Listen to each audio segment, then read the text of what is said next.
Hi, my name is Rena Dimes. I'm an American circus artist who lives in Brattleboro, Vermont. I am a professional contortionist and aerialist, and today we're going to do some basic flexibility that you can do at your home.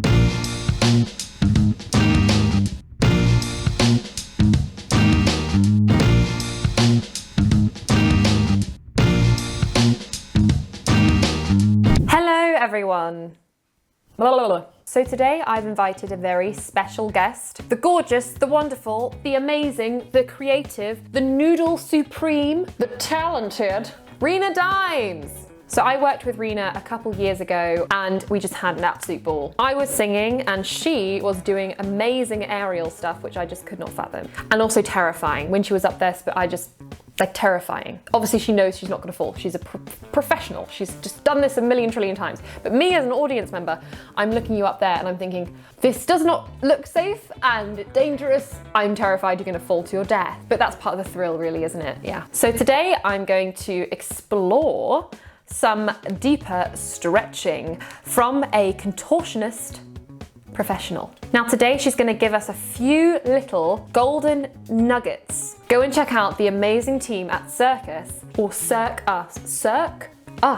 And Circus has a Patreon channel where they have a plethora of teaching videos, tutorials on many, many different things. I will let Rena explain. Particularly in the arts, people are not doing so great right now. So to that end, a lot of people in circus are trying to figure out alternative ways to bring circus to the viewer and to the community. So for basically as little as I think to $1 to $3 a month, you get access to our entire library of instructional circus content. High quality instruction, but friendly and personal and accessible. There's kind of a little bit for everyone. We just released a 4-part series on handstands with our hand balancer, Justin Durham, and it's a wealth of knowledge. Less than a cup of coffee, basically. Because you only pay for it once a month. You can find us on social media, on Facebook, on Instagram at The Cirqueus, and then you can find us at our website, which is www.thecircus.com. So you can download the Patreon app on your phone and you can access the videos via there, or you can also get it on your computer.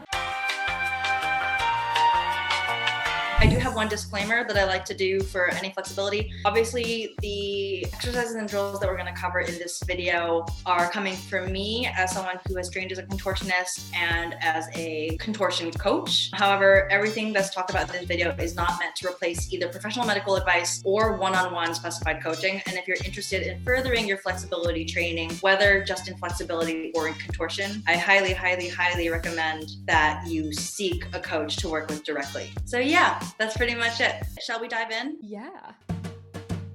My plan was to go over exercises that kind of anyone can do at any level that you can do specifically at home. So you shouldn't theoretically, aside from like a wall space and like maybe a yoga mat, you don't need like blocks, you don't need a roller, you don't need anything special. And it's things you can do like in your little in-between. So if you're sitting at your computer and you're feeling kind of crunchy munchy, you can just like stand up and take 2 minutes and stretch and it'll be great. What we're going to start with first is your hamstrings. So we're going to start with the wall, and I'll do a quick demo, and we will get started. Yeah, you don't really need the front, I think, because basically they're just going to see your bum. Lovely. The side is kind of optimal. All I want is them to see my bum.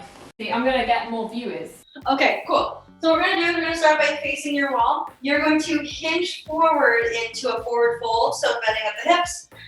And what you're going to do is you're going to start by walking into the wall so that your back touches the wall. So we're going to start here. If you're not at a point where you can touch the ground, that's super fine. It doesn't really matter. And you're going to start by really leaning your weight into the wall here. Okay. So this is kind of step number 1. You want to keep your knees nice and straight.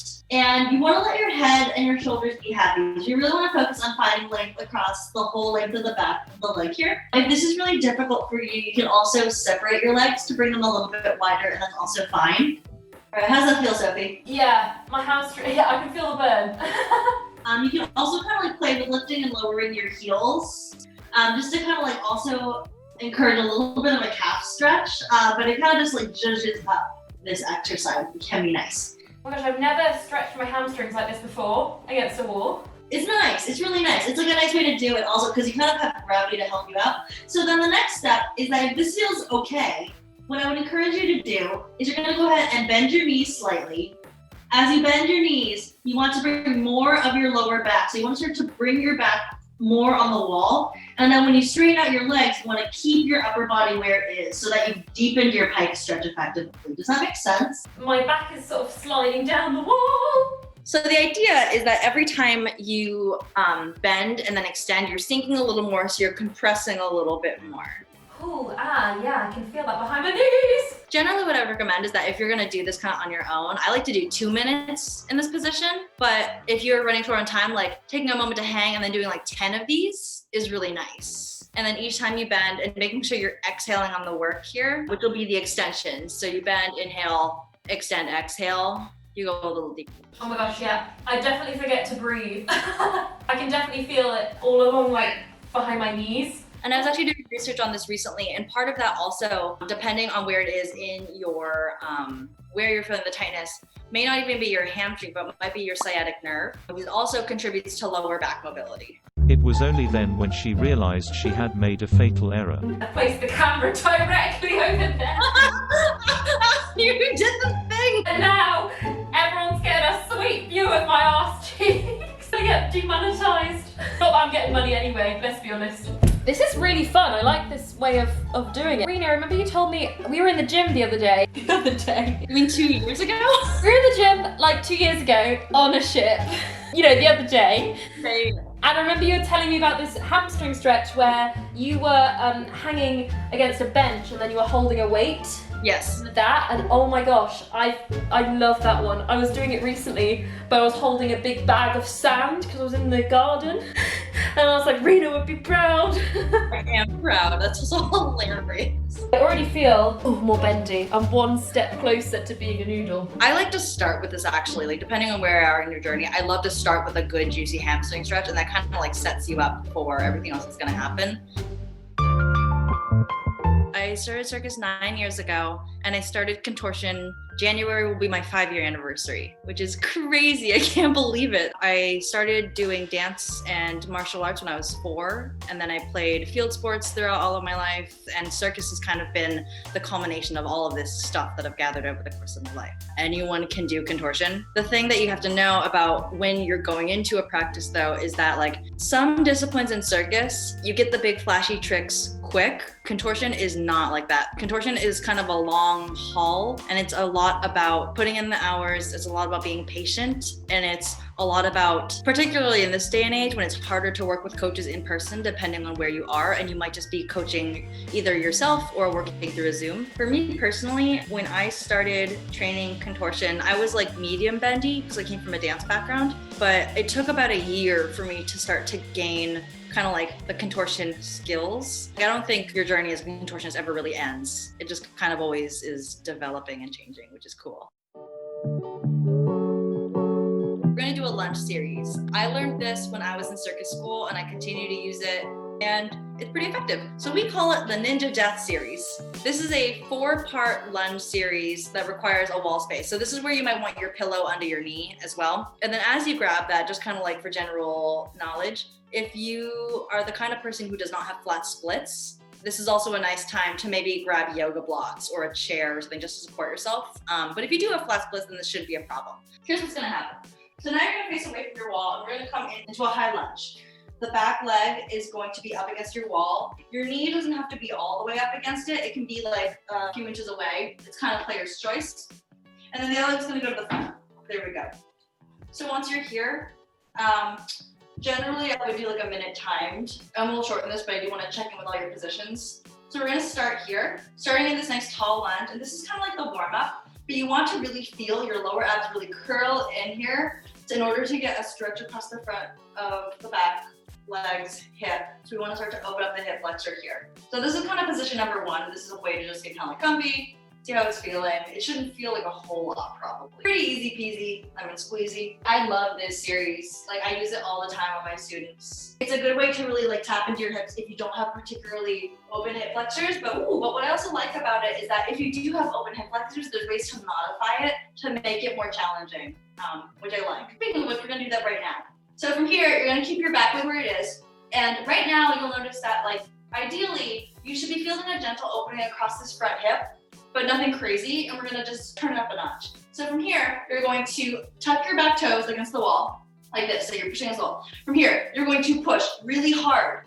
And when you push, you're going to pull your abs in and you're going to close your ribs here. So this should be a nice deep stretch across this quad and this hip flexor, yeah? Oh! So then you can either stay here or you can add on and you can take the hands behind the head and keep the elbows really wide. And you can curl your chin to your chest.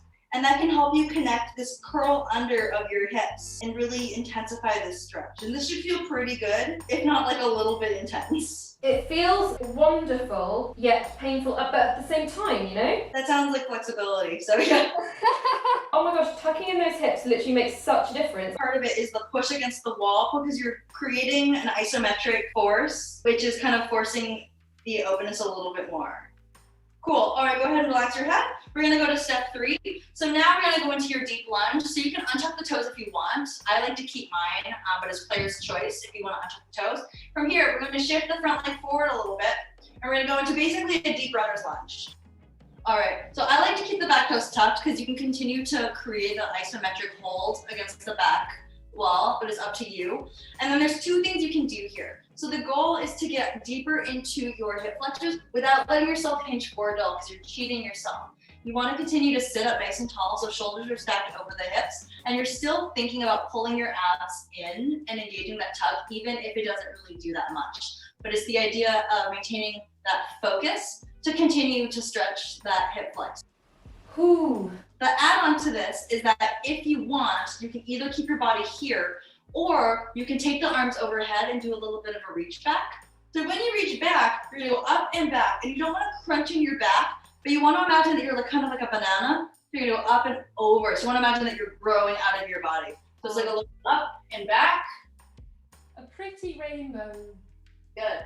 When you reach back, you want to continue to maintain the force against the wall so that you don't just crunch. So I'm still pushing against the wall with my foot. Yeah, but like it doesn't have to be like a crazy push, but it should be consistent so you don't fall over. So really use it as like a doorstop almost. Oh yeah.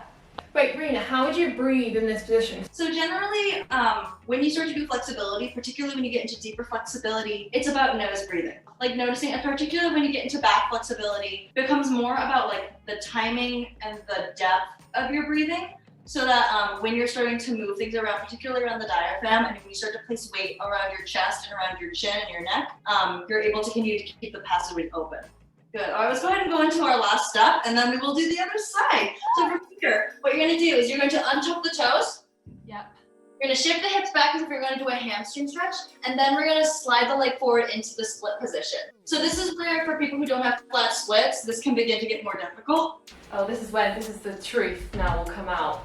The truth. Can she do the, oh, my foot is not wanting to, my foot doesn't want to stay there. Oh my God. Oh!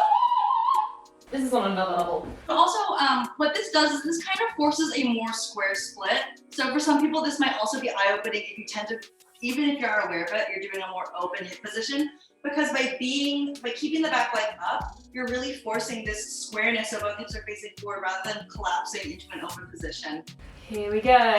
There we go, there it is. So if you obviously were a bit high, would you recommend blocks then? Yes, so I would recommend blocks, or if you just want to have a chair by your side, because some people who have really tight hips and hamstrings just have a chair and just hold on with one leg.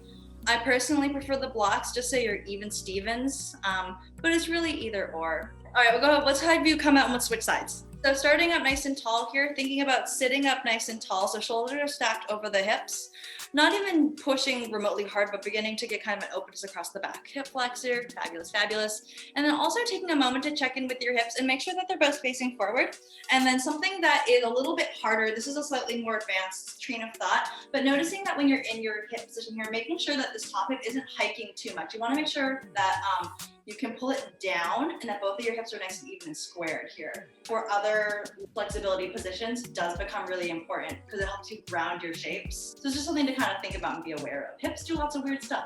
Hips don't lie, y'all. Hips don't lie, I'm starting to feel it's right. Oh, this is lovely. Hallelujah. We've already organically transitioned into shape 2 actually. So go ahead and tuck your back toes under, push against the wall, and then continue to keep the head curled, heads behind the head. Oh my gosh, the pushing against the door does make a difference. All right, let's go ahead and release the hand from the head. Shift your front leg forward into your deeper runner's lunge now. All right, and then option either to stay here or to reach up and back. And as always, I think you know this stuff already, but like if you do it on one side, do it on the other side. That's the general go-to. Oh, breathing through the nose makes... Yeah, and like thinking about it not being like a belly breath, but like a chest breath, or even like it's like something that's very high. Oh my gosh, that makes such a difference. Woo! Yeah. Oh, and try not to fall. Cool. All right, let's go into your split. Okay, Moment of truth. here we go. Dun dun dun dun dun dun dun! Yeah. Maybe more flexible on this side. Oh my, no, I'm not staying square. Oh! I don't know whether, oh no. Pointed toe or flexed foot? What's the better? It's kind of up to you. Like default tends to be, if you're looking for lines, it's pointed. If you're looking to increase your calf and hamstring flexibility, it's flexed. It's kind of player's choice. I don't really specify in these drills. So those are your hips. And those are things that I think pretty much anyone can do as long as you have a little bit of wall. Honestly, I thank Rena so much for today. I had such a good time. This is, I love her. I love you, Rena. Much love to you, my friend. Thank you so much for joining us today. We had a wonderful time. Hope you did too. And stay tuned for part 2, where we're gonna dive in a little bit deeper. Oh yeah, oh yeah. Things are gonna get crazy. I'm gonna be amazing.